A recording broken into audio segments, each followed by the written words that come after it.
வள்ளுவரே, மெய்யுணர்வு அடைவதற்கு எது உலகத்தில் நிலையான உண்மைன்னு புரிஞ்சுக்கிறதுக்கு ஐம்புலன்களையும் அடக்கினா மட்டும் போதுமா வள்ளுவரே?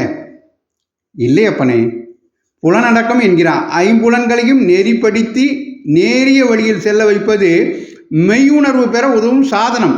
அவ்வளவே. ஏன், பல நூல்களை படிப்பது கூட மெய்யுணர்வை பெற்று தந்து விட முடியாது. நாம் யார், இந்த உலகம் எது, நாம் எங்கிருந்து வந்தோம், எங்கே போகிறோம், இது மாதிரியான நிலையான உண்மைகளை தொடர்ந்து சிந்தித்து தவம் செய்வதால் மட்டுமே பெற முடியும். வெறுமே புலனடக்கத்தால் மட்டும் அதை அடைந்துவிட முடியாது.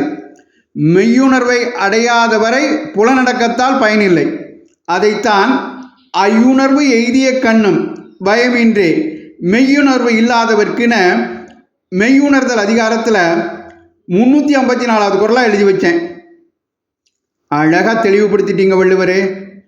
ஐயுணர்வு எய்திய கண்ணும் பயமின்றே மெய்யுணர்வு இல்லாதவர்க்கு.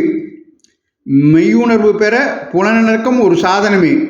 அதுவல்லாமல் மெய்யுணர்வை பெற முடியாவிட்டால் புலனடக்கத்தால் ஒரு பயனும் இல்லை அப்படிங்கிறத எங்களுக்கு புரிய வச்சுட்டீங்க. நன்றி வள்ளுவரே. இந்த பதிவு உங்களுக்கு பிடித்திருந்தால் மற்றவர்களுக்கும் பகிருங்கள். தொடர்ந்து திருக்குறள் தெளிவோம் பகுதியை கேட்க பாரதமணி திருநாடு சேனலை சப்ஸ்கிரைப் செய்யுங்கள். நன்றி, வணக்கம், ஜெய் ஹிந்த்.